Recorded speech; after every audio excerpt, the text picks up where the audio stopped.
Hello, good morning students. Myself Ranjit Gupta from Sivaprasad Children Academy. In today's lecture, I am discuss about the magnetic field due to the straight current carrying conductor. Okay. Then suppose करते हैं कि एक finite length की एक current carrying conductor है. Suppose ये आपका x Y ये कंडक्टर है और इसमें करंट कैरिंग दैट मीन्स क्या है कि इसमें आई करंट फ्लो कर रही है. अब इसके नियर अबाउट में हमको क्या फाइंड करना है, magnetic field, because due to the current इसके सराउंडिंग में क्या प्रोड्यूस होगा, मैग्नेटिक फील्ड. देन इसके पहले लेक्चर में हम लोगों ने ये डिस्कस किया था कि सर्कुलर लूप उसके through magnetic field find out की थी सारे केसेस. देन अब हम स्ट्रेट करंट कैरिंग कंडक्टर को डिस्कस करेंगे जिसके थ्रू हम मैग्नेटिक फील्ड फाइंड आउट करेंगे. अब सपोज इसके नेबर में कोई पॉइंट है, ये हम कोई पॉइंट P एज्यूम करते हैं. इसी पॉइंट P पे जो कि इस कंडक्टिंग वायर से जिसकी परपेंडिकुलर डिस्टेंस जो है इससे कितनी है, A है.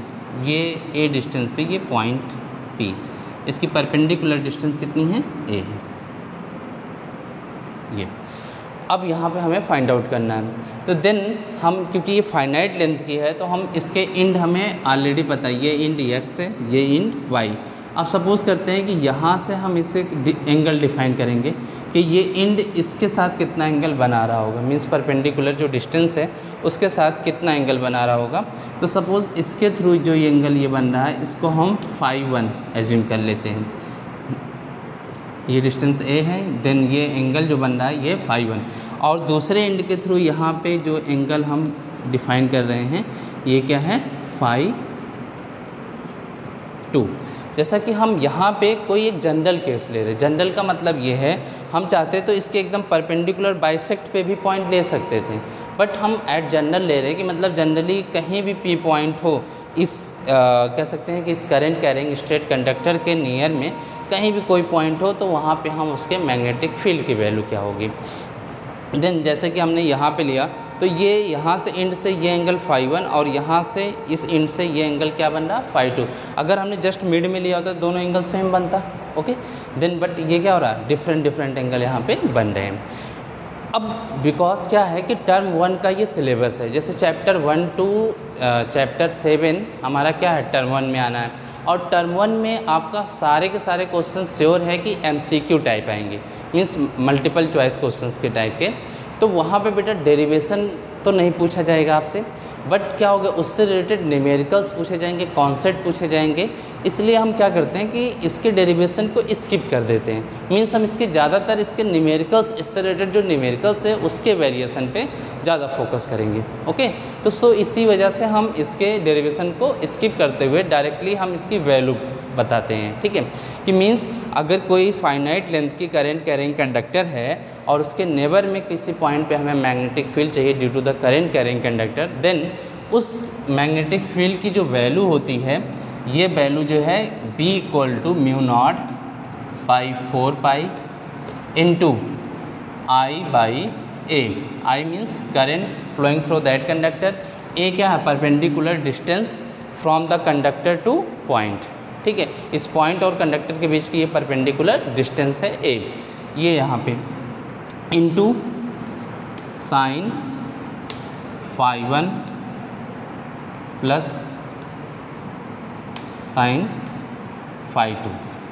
ये आपका फॉर्मूला हो जाएगा मैग्नेटिक फील्ड का due to the straight carrying conductor having finite length. Means length इसकी एक फाइनाइट हो तब के लिए ये आपका ये फॉर्मूला आ जाता है, जिसमें सारे वेरिएबल्स हमने यहाँ पे डिफाइन किया हुआ फिगर में आपके. ये सारे जैसे φ1 क्या है, एक फर्स्ट एंड से इसका एंगल, φ2 क्या है सेकेंड एंड से, और A क्या परपेंडिकुलर डिस्टेंस है, I क्या है इस कंडक्टर में फ्लो करने वाली करंट है. ओके. देन इस तरीके से आपका ये फॉर्मूला जाता है. अब इसमें कुछ स्पेशल केसेस डिस्कस करते हैं. फर्स्ट केस ये कि अगर ये वायर क्या हो, if the wire have infinite length. Okay. ये वायर की लेंथ क्या हो जाए, इनफाइनाइट हो जाए, करंट कैरिंग वायर हो बट ये इनफाइनाइट लेंथ की हो. तो उस केस में केस 1 हम डिस्कस करें. If wire have infinite infinite length. Infinite length होने का मतलब क्या है कि अब यहाँ पे देखते हैं, इनफाइनाइट लेंथ होने का मतलब ये है कि ये वायर का एंड इन्फिनिटी पहुँच जाएगा, और जैसे ये इन्फिनिटी पहुँचेगा तो ये जो हमने पोजीशन वेक्टर्स बनाई हैं, ये एंगल जैसे जैसे हम इसकी लेंथ बढ़ाएंगे ये एंगल बढ़ता चला जाएगा, और बढ़ते बढ़ते ये अगर इन्फिनिटी चला गया तो ये एंगल क्या हो जाएगा, एग्जैक्टली मैक्सिमम कहाँ चला जाएगा, 90 डिग्री। मीन्स φ1 की वैल्यू क्या हो जाएगी, 90। मीन्स इन्फिनिटी गया तो यहाँ से जो रे आएगी, मतलब पोजीशन वेक्टर बनाएंगे इन्फिनिटी के लिए, तो क्या बनेगा, ये अप्रॉक्स 90 डिग्री बनेगा। तो सो हम यहाँ पे इस केस में एक चीज़ तो श्योर कर सकते हैं, φ1 की वैल्यू, अच्छा उसी तरीके से φ2 भी, मीन्स ये एंड भी कहाँ होगा, इन्फिनिटी पे चला जाएगा, बिकॉज ये इनफाइनाइट लेंथ की है। देन ये वायर भी क्या होगा, इन्फिनिटी जाएगा, तो ये वायर भी जब ये पॉइंट वाई इन्फिनिटी जाएगा तो ये एंगल बढ़ता जाएगा और मैक्सिमम कहाँ तक जाएगा, 90 डिग्री। सो हम यहाँ पे φ1 और φ2 की वैल्यू इस केस में एग्जैक्टली 90 डिग्री लिख सकते हैं। तो सो यहाँ पे φ1 equal to φ2 is equal to 90 degree, और जैसे हम यहाँ पे 90 डिग्री दोनों की वैल्यू अब पुट कर देंगे यहाँ पे, देन मैग्नेटिक फील्ड की वैल्यू, बिकॉज साइन 90 यहाँ पे हो जाएगा, यहाँ भी साइन 90, और साइन 90 की वैल्यू क्या होती है, 1। सो 1 + 1 मीन्स ये फॉर्मूला हो जाएगा μ0/4π इंटू, अब 1 + 1 मीन्स 2, एंड 2 से मल्टीप्लाई हो जाएगा तो ये क्या हो जाएगा, 2I/A। ये हो गया मैग्नेटिक फील्ड। अगर ये स्ट्रेट करंट कैरिंग कंडक्टर क्या हो, इनफाइनाइट लेंथ की हो, तब उसके नियर अबाउट में जो मैग्नेटिक फील्ड की वैल्यू होगी ये हो जाएगी B = μ0/4π 2I/A। अब इसको आप चाहो तो सिंप्लीफाई कर सकते हो, 2 से ये 4 कैंसिल कर देंगे, देन μ0/2π I/A हो जाएगा। ठीक है, हम इसलिए नहीं कर रहे कि यहाँ पे क्या एग्जैक्टली इसकी वैल्यू हम 10⁻⁻7 ईजिली पुट कर सकें। ओके, देन ये आपका फॉर्मूला हो जाएगा। उसके बाद नेक्स्ट अब एक और स्पेशल केस यहाँ लेते हैं कि ये इनफाइनाइट लेंथ के हों, बट हम क्या करें कि जो ऑब्जर्वेशन पॉइंट हो वो किसी एक एंड के नज़दीक हो। जैसे अगर हम यहाँ पे एक एग्ज़ाम्पल लें, जैसा कि ऐसा वायर हो, ये इनफाइनाइट लेंथ की है, लेकिन इसके एक एंड हमें पता हो, जैसे ये वाई एंड पता हो यहाँ पे, और इसके नेबर में हमें मैग्नेटिक फील्ड चाहिए इसके एंड के नियर में। तो एंड के नियर में हम मान लेते हैं कि ए डिस्टेंस पे फिर से पॉइंट पी ले लिया हमने किसी एक एंड, वाई एंड के क्रॉस। अब ये एक्स वाला तो इन्फिनिटी होगा, बिकॉज इसकी लेंथ क्या है, इन्फिनिटी। इन्फिनिटी है तो एक एंड के क्रॉस अगर हम नियर में अगर मैग्नेटिक फील्ड देखें तो यहाँ पे आप देख सकते हो कि इस ये वाला एंड कहाँ पे, इन्फिनिटी पे है। ये इन्फिनिटी पे होने का मतलब क्या है कि ये यहाँ से जो एंगल बनेगा इसके थ्रू, ये क्या बनेगा, 90। मीन्स φ1 की वैल्यू इस केस में क्या होगा, सेकेंड केस अगर हम देखें यहाँ पे, एट 1 एंड ऑफ वायर, किसी एक एंड पे, तो φ1 की वैल्यू जो होगी, φ1 की वैल्यू क्या हो जाएगी, ये वाला एंगल जो होगा, φ1 की वैल्यू इन्फिनिटी, ये पॉइंट होगा तो ये क्या होएगा, 90। तो φ1 की वैल्यू हो गई 90। उसके बाद अब आते हैं हम φ2 की वैल्यू डिस्कस करते हैं।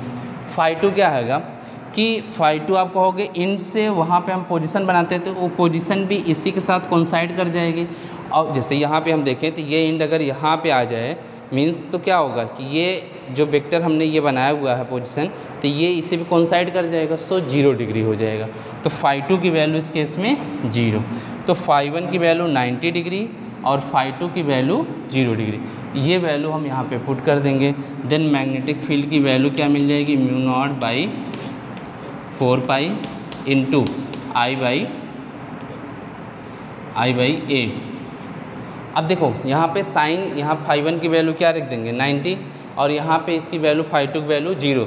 जैसे ये वैल्यू पुट करते हैं तो साइन 90 की वैल्यू 1 एंड साइन 0 की वैल्यू 0। तो ओवरऑल 1 + 0 = 1 मीन्स 1 आ जाएगा, तो 1 से मल्टीप्लाई मीन्स सेम वैल्यू आ जाएगी, क्या, μ0/4π I/A।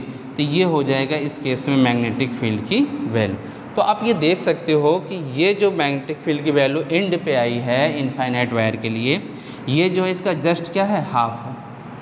और ये क्या था, इसके पहले ये जो पॉइंट हमने किया कि इनफाइनाइट वायर हो बट उसके बीच में कहीं भी मींस इनफाइनाइट, दोनों तरफ हम वायर इनफाइनाइट तक हो तो बीच में कहीं भी मैग्नेटिक फील्ड की वैल्यू हम लोगों ने ये फर्स्ट केस में डिस्कस किया। सेकेंड केस में एक इनफाइनाइट वायर के किसी एक एंड के नियर अबाउट में हमने मैग्नेटिक फील्ड फाइंड की जो कि उसके क्या था जस्ट हाफ है। अब देखो यहाँ पे 2I/A है, यहाँ पे I/A है, सब कुछ सेम है, तो सो उसकी क्या हो गई, हाफ हो गई। तो इस तरीके से ये magnetic field due to the infinite wire ये आपका कंप्लीट है। बस हमने इसका डेरिवेशन डिस्कस नहीं किया बिकॉज डेरिवेशन थोड़ा सा लेंदी है, देन इसका डेरिवेशन का कोई मेन यूज़ नहीं हो पाएगा बिकॉज आपका MCQ टाइप क्वेश्चन है, ठीक है। तो बट ये सारे केसेस आपको पता होना चाहिए, कितनी मैग्नेटिक फील्ड होती है और किस किस कंडीशन में कितनी होती है, ये आपको पता है। अब इसी के बेसिस पे हम लोग न्यूमेरिकल आगे डिस्कस करेंगे। ओके देन इसी के बेसिस पे अब हम एक न्यूमेरिकल डिस्कस कर रहे हैं। ओके जैसे क्या है न्यूमेरिकल में दिया हुआ है, सपोज एक न्यूमेरिकल हमने एज एग्जांपल लिया हुआ है कि आपके दो पैरेलल वायर हैं, करंट कैरिंग वायर हैं।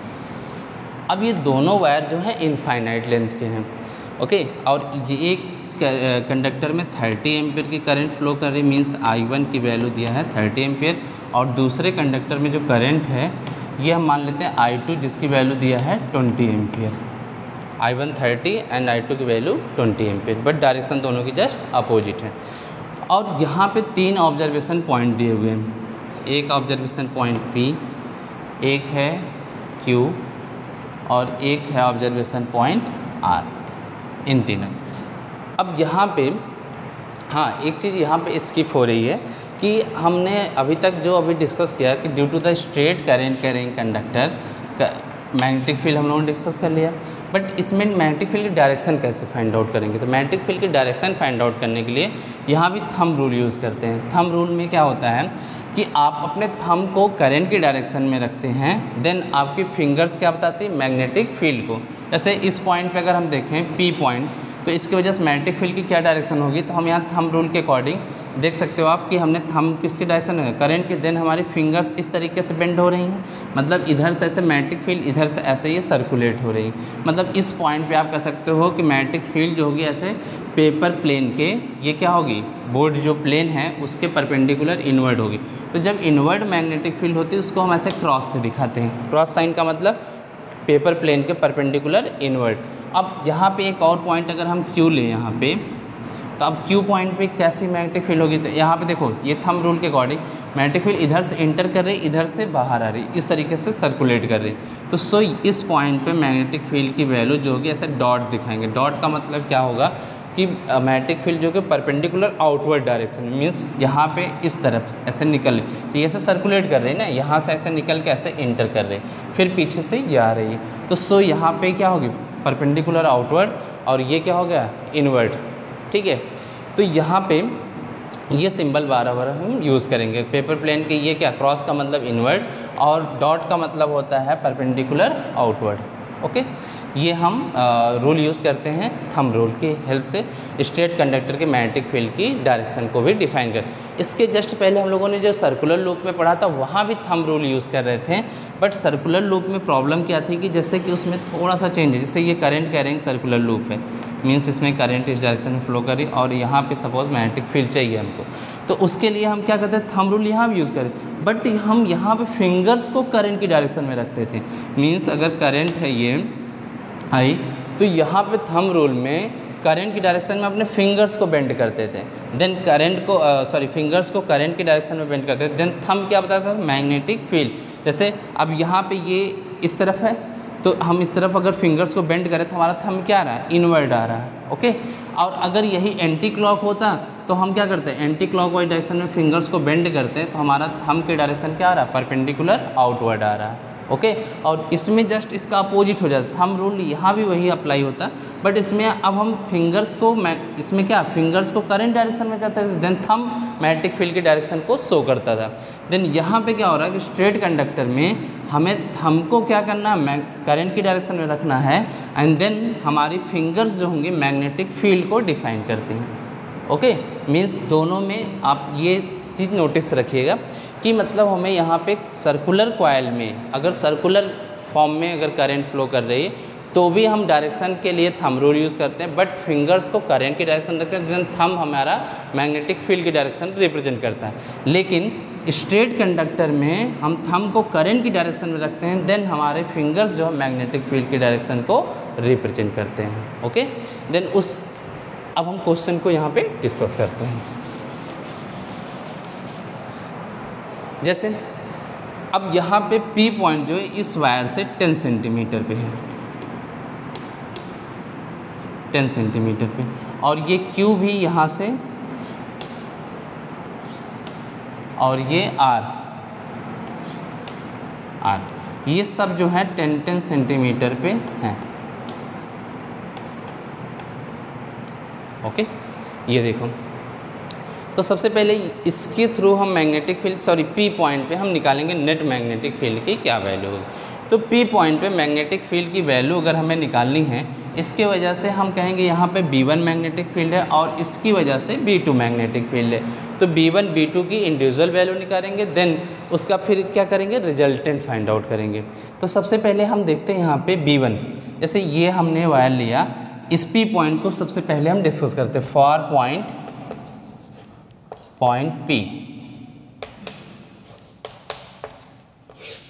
P पॉइंट पे, तो B1 की वैल्यू हम पहले फाइंड आउट करेंगे due to the current carrying conductor I1 जो कि इनफाइनाइट लेंथ की है।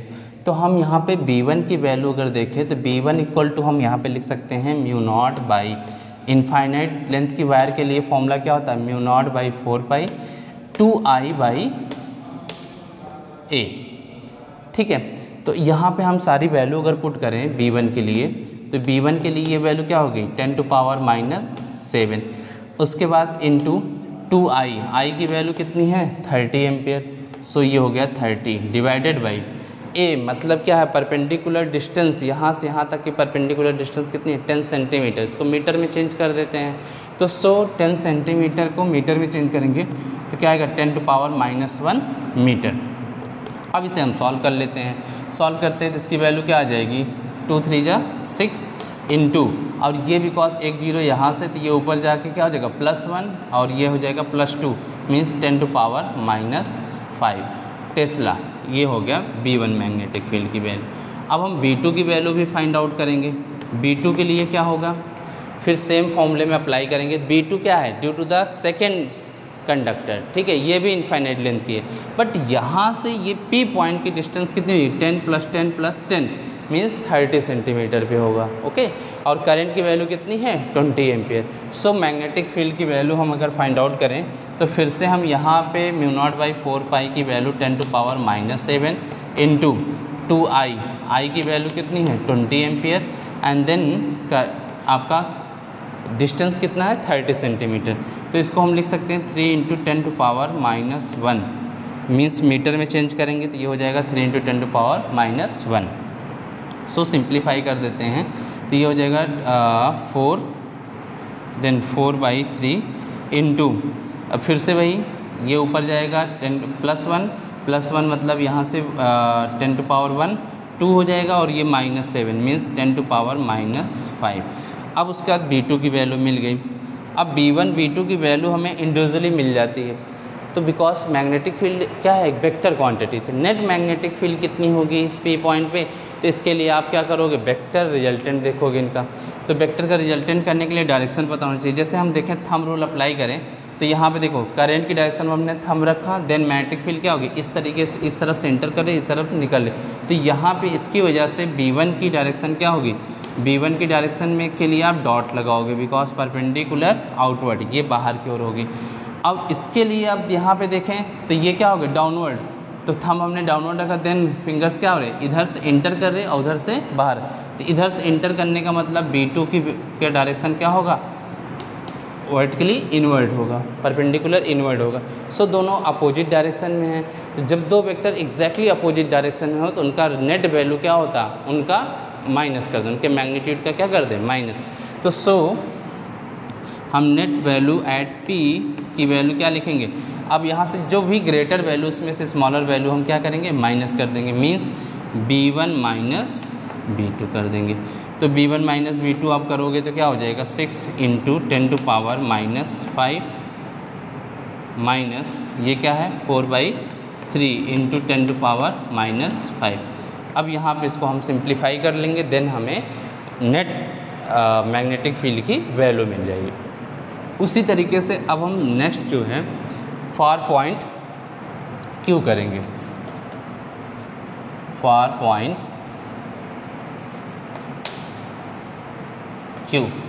क्यू पॉइंट के लिए अब हमें net magnetic field find out करना है।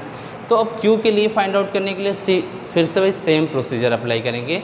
हम क्या करेंगे, फर्स्ट कंडक्टर के through magnetic field find out करेंगे, then second conductor through magnetic field find out करेंगे इंडिविजुअली, और फिर उनका वेक्टर सम कर देंगे, वेक्टर के अकॉर्डिंग उनका सम कर देंगे। तो B1 की वैल्यू अगर हम निकालें तो B1 की वैल्यू क्या हो जाएगी, ये मैग्नेटिक कांस्टेंट की वैल्यू 10⁻⁻7 इंटू 2 इंटू I1 की वैल्यू क्या है 30 डिवाइडेड बाई 10 सेंटीमीटर पे, यहाँ से क्यू पॉइंट कितने पे 10, तो 10⁻⁻1 मीटर। ओवरऑल इसको सॉल्व करें 3 2 जा 6 इंटू 10⁻⁻5 टेस्ला, ये हो गया B1। इसी तरीके से एग्जैक्टली B2 निकालेंगे। V2 के लिए फिर से 10⁻⁻7 इंटू 2 इंटू 20 डिवाइडेड बाई, फिर से सेकेंड वायर से भी ये 10 सेंटीमीटर पे है, तो क्या हो जाएगा 10⁻⁻1 मीटर। ओवरऑल इसको सिंप्लीफाई करेंगे तो आ जाएगा 4 इंटू 10⁻⁻5 टेस्ला, ये हो गया B2 की वैल्यू।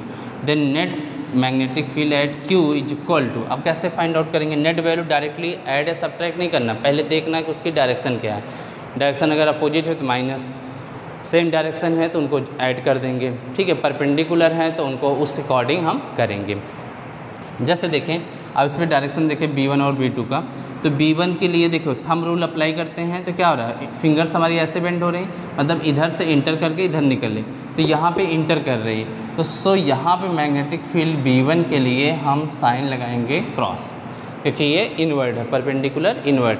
अब इसके हिसाब से देखते हैं I2 के लिए, तो I2 के लिए देखो फिर से थंब के डायरेक्शन में हमने क्या किया, करंट की डायरेक्शन थंब है, देन फिंगर्स हमारी इस तरीके से बेंड हो रही, इधर से इंटर कर रही उधर से बाहर आ रही, सो इधर से इंटर कर रही, इसका मतलब क्या है कि B2 की वजह से भी क्या मैग्नेटिक फील्ड क्या है परपेंडिकुलर इनवर्ड, तो दोनों मैग्नेटिक फील्ड की डायरेक्शन क्या परपेंडिकुलर इनवर्ड ही हैं। सो दैट मीन्स दोनों सेम डायरेक्शन में, अब यदि सेम डायरेक्शन में है तो इनकी नेट वैल्यू जो होगी B1 प्लस B2 हो जाएगी।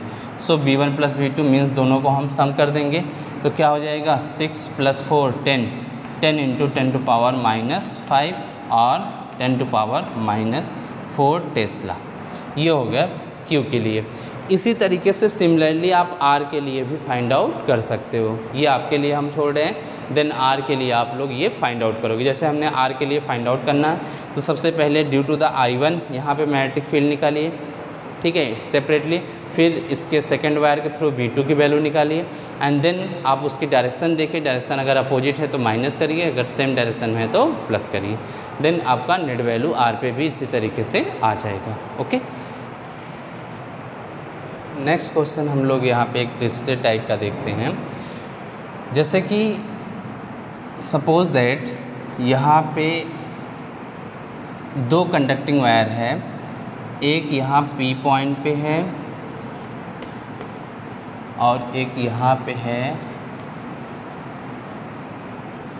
यहाँ पे I1 है, I1 की वैल्यू 5 एम्पियर, और यहाँ पे है I2 जिसकी वैल्यू है 2 एम्पियर, और यहाँ पे इनके बीच का जो सेपरेशन है ये है 6 सेंटीमीटर।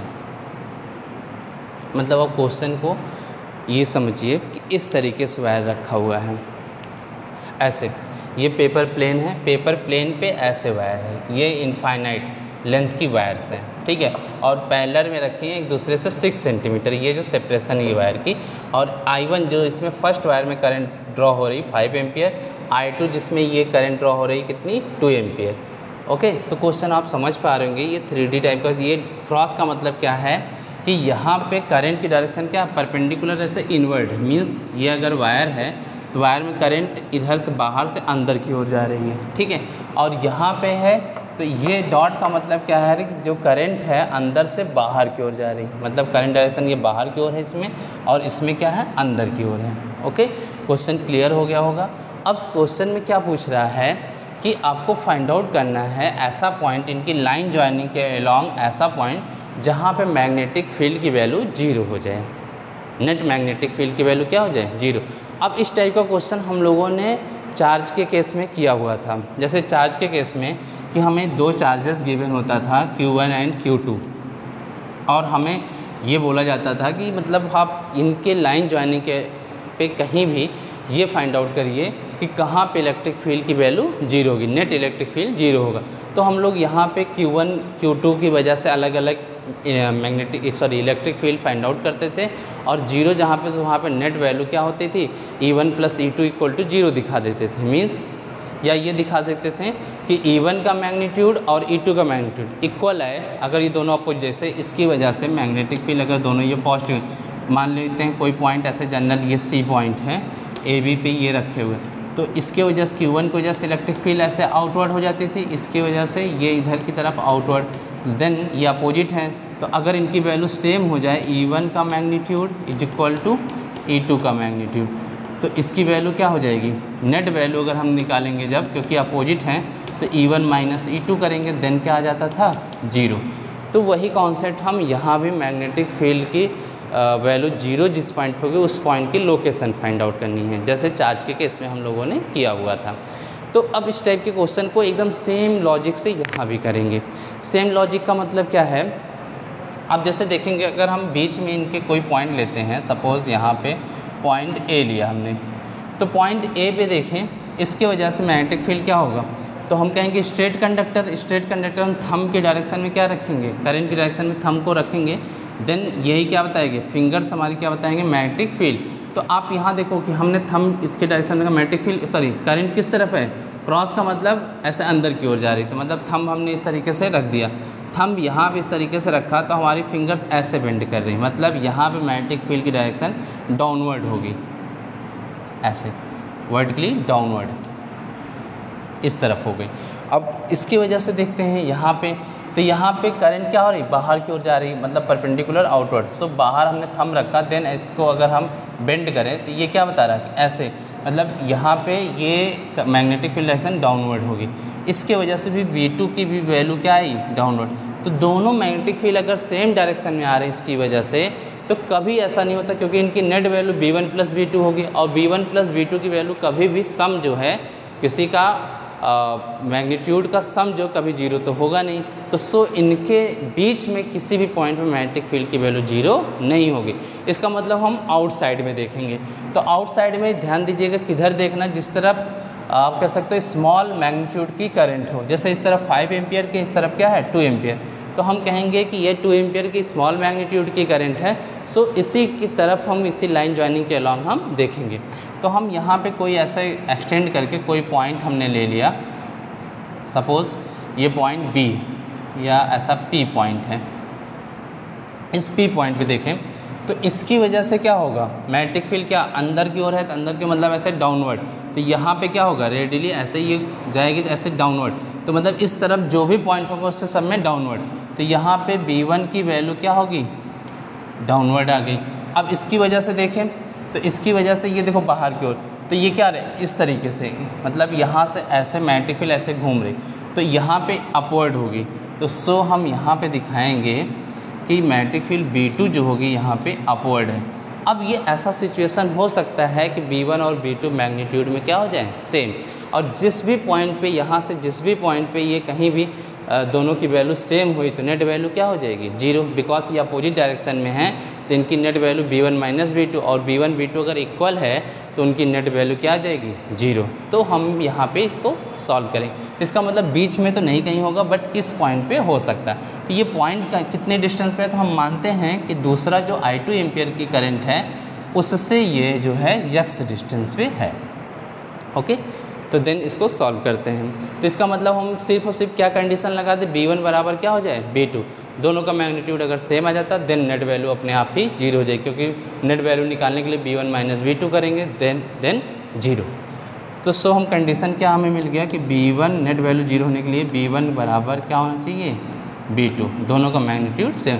तो B1 क्या है, ये इनफाइनाइट लेंथ की वायर है, तो इसके थ्रू मैग्नेटिक फील्ड का फॉर्मूला क्या हो जाएगा, μ0/4π × 2i1 बाई ये डिस्टेंस कितनी होगी 6 प्लस यक्स होगी, यहाँ से ये डिस्टेंस कितनी हो जाएगी, ये यहाँ तक 6 प्लस यक्स, तो ये डिस्टेंस हो गई 6 प्लस यक्स इक्वल टू, अब B2 की वैल्यू यहाँ पे देखें तो B2 की वैल्यू जो हो जाएगी इसकी वजह से, सेकेंड वायर की वजह से, तो क्या हो जाएगा mu naught by 4 pi, then अब यहाँ पे 2i2 बाई ये करंट कितनी मान रखी हमने i2 बाई डिस्टेंस कितनी है x, okay, then mu naught by 4 पाई से ये पूरा पूरा कैंसिल, 2 से 2 पूरा ये cancel, now put the value of i1 i2, then i1 की वैल्यू कितनी 5 by 6 plus x is equal to i2 की वैल्यू 2 डिवाइडेड बाई यक्स, हमें यक्स की ही तो वैल्यू फाइंड आउट करनी है, देन क्रॉस मल्टीप्लाई कर लो आप, तो क्या हो जाएगा ये 5x इज इक्वल टू, यहाँ इसका करेंगे 12 प्लस 2x, देन ये इधर आ जाएगा, देन ये क्या बचेगा 3x equal to 12 means x is equal to 4 centimetre, means आप कहोगे सेकेंड वायर से 4 सेंटीमीटर की डिस्टेंस पे नेट मैग्नेटिक फील्ड की वैल्यू क्या होगी 0 हो जाएगी। सो इस टाइप के क्वेश्चन को आप इस तरीके से सॉल्व कर सकते हो। तो ये एकदम सेम जैसे हम लोगों ने चार्ज वाले केसेस में किया था उसी तरीके का क्वेश्चन यहाँ भी है मैग्नेटिक फील्ड में भी। ओके, देन आप इसको नोट कर सकते हो। क्वेश्चन क्या है कि ये एक स्क्वायर शेप में करंट कैरिंग कंडक्टर्स हैं, means suppose A B C and D, means ये सारे क्या हैं कंडक्टर्स हैं जिसमें करंट फ्लो कर रही है I, इस डायरेक्शन में करंट फ्लो कर रही है I, और इसकी साइड जो है 2A है, साइड की लेंथ हम क्या बोल रहे हैं 2A, और करंट की वैल्यू इसमें I। देन इसके सेंटर पे हमें क्या फाइंड आउट करना है magnetic field, net magnetic field to the current carrying wires, conducting wires. तो ये आप देख सकते हो कि यहाँ पे सेंटर इसका डायगोनल का इंटरसेक्शन पॉइंट होगा सेंटर O। तो यहाँ पे अब हम मैग्नेटिक फील्ड फाइंड आउट करते हैं। तो जैसे सपोज दैट कुछ 4 सेगमेंट में अगर हम डिवाइड करते हैं, जैसे कि A से D एक करंट कैरिंग वायर हो गया फाइनाइट लेंथ की, जिसकी लेंथ कितनी होगी 2A होगी इसकी भी, फिर दूसरा DC भी क्या होगी फाइनाइट लेंथ है करंट कैरिंग वायर जिसकी लेंथ कितनी है 2A, इसी तरीके से CB और फिर BA। तो इस तरीके से आपके 4 सेगमेंट्स डिवाइड हो गए। तो हम यहाँ पे देख सकते हैं कि ईच सेगमेंट के थ्रू मैग्नेटिक फील्ड यहाँ पे निकालनी हो तो हमें ये करंट कैरिंग वायर हो गया, वायर से इस ऑब्जर्वेशन पॉइंट के हमें परपेंडिकुलर डिस्टेंस चाहिए, ये डिस्टेंस।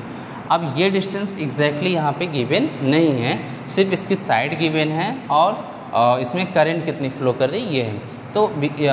तो हम यहाँ पे क्या करेंगे, इसकी साइड इस वायर से परपेंडिकुलर डिस्टेंस ये हमें फाइंड आउट करना होगा, प्लस इसके एंड से हमें ये एंगल भी फाइंड करना होगा। सपोज़ एक एंगल ϕ1 है, दूसरा एंगल क्या है ϕ2। आपको याद आया होगा कि हम लोगों ने फाइनाइट लेंथ के लिए दोनों एंड से क्या किया था, ऑब्जर्वेशन पॉइंट पे एंगल डिफाइन किया था और उसकी परपेंडिकुलर डिस्टेंस फाइंड आउट की थी।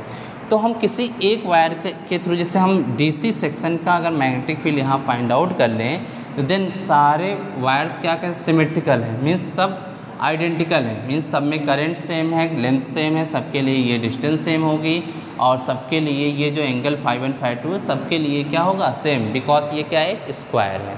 ओके, तो हम कहते हैं कि एक के थ्रू फाइंड आउट करके उसी का क्या कर दें 4 टाइम्स कर दें। 4 टाइम्स क्यों, क्योंकि सपोज दैट इसके थ्रू B1 आया, अब इसके थ्रू B2 आया, उसके बाद ये B3 B4, तो B2 B3 एंड B4 ये चारों वैल्यू मिल जाएगी। तो अगर हमें नेट चाहिए तो नेट की वैल्यू क्या करेंगे हम, ध्यान दीजिएगा। अब इसके थ्रू मैग्नेटिक फील्ड क्या डायरेक्शन देखेंगे तो हम थंब रूल अप्लाई करेंगे, तो थंब की डायरेक्शन में करंट हो गई। देन अब क्या होगा मैग्नेटिक फील्ड, देखो ये इस तरीके से हमारे फिंगर्स इस तरीके से बेंड करें, मतलब perpendicular outward magnetic field B1 outward है डॉट, फिर यहाँ से देखें हम थंब डायरेक्शन अप्लाई करेंगे थंब रूल, देन क्या होगा थंब के डायरेक्शन में करंट है, देन ये फिंगर्स हमारे इस तरीके से बेंड करें, मतलब ये इधर बाहर की ओर, यहाँ भी परपेंडिकुलर आउटवर्ड। इसी तरीके से B3 के लिए भी देखेंगे तो ये क्या होगा परपेंडिकुलर आउटवर्ड, सो ये भी परपेंडिकुलर आउटवर्ड ही होगा, और इसी तरीके से B4 का भी परपेंडिकुलर आउटवर्ड आप देख सकते हैं। यहाँ पे थंब डायरेक्शन, देन ये क्या होगा, मैग्नेटिक फील्ड परपेंडिकुलर आउटवर्ड। तो ये देख सकते हो चारों की मैग्नेटिक फील्ड सेम डायरेक्शन में, मैग्नीट्यूड में भी क्या है, सेम। तो नेट मैग्नेटिक फील्ड हम लिख सकते हैं B1 plus B2 plus B3 plus B4। तो उसके लिए हम डायरेक्टली नेट मैग्नेटिक फील्ड के लिए हम 4 टाइम्स ऑफ B1 कर सकते हैं। क्यों? क्योंकि चारों वैल्यू क्या है, सेम। तो किसी एक की वैल्यू निकाल के उसी का क्या कर सकते हैं हम, 4 टाइम्स। तो ओवरऑल ये कंक्लूजन है। देन हमें B1 निकालना पड़ेगा, मींस किसी एक सेगमेंट के थ्रू मैग्नेटिक फील्ड की वैल्यू फाइंड आउट करनी पड़ेगी। तो उसके लिए हमें क्या, सबसे पहले ये डिस्टेंस निकालें।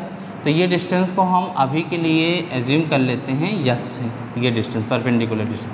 एंगल, तो एंगल बिकॉज ये स्क्वायर है तो φ1 की वैल्यू भी 45 डिग्री होगी और φ2 की वैल्यू भी 45 डिग्री ही होगी। ये दोनों φ1 φ2 क्या होंगे, 45 डिग्री। और ये डिस्टेंस कितनी होगी, तो ये डिस्टेंस आप देख सकते हो कि ये मिड पॉइंट होता है। मिड पॉइंट का मतलब ये हुआ कि स्क्वायर है, तो ये जो डिस्टेंस होगी ये साइड का हाफ पे होगी। तो साइड का लेंथ कितना है, 2a। तो सो इसकी लेंथ कितनी हो जाएगी, ये लेंथ हो जाएगी a के बराबर। अगर ये साइड 2a है तो ये वाली लेंथ कितनी हो जाएगी, a हो जाएगी। स्क्वायर के केस में ये होगा, ठीक है। तो देन अब हम इसकी वैल्यू फाइंड आउट कर सकते हैं। सो B1 की वैल्यू अगर हम निकालें यहाँ पे, तो B1 इक्वल टू क्या लिखेंगे, फॉर्मूला, ओवरऑल फॉर्मूला होता है μ0/4π into I/a sign φ1 plus sign φ2। यहाँ पे वैल्यू पुट कर देते हैं, μ0/4π इंटू आई, मतलब करंट की वैल्यू I ही दिया हुआ I, और ये परपेंडिकुलर डिस्टेंस हमने a के बराबर ही फाइंड आउट किया, मीन बिकॉज इसकी लेंथ क्या है, 2a। तो ये लेंथ कितनी आएगी, a आएगी। तो सो यहाँ पे a। अब यहाँ पे साइन φ1 की वैल्यू कितनी होगी, 45 प्लस φ2 की वैल्यू 45। ओके, सॉल्व कर देते हैं इसको।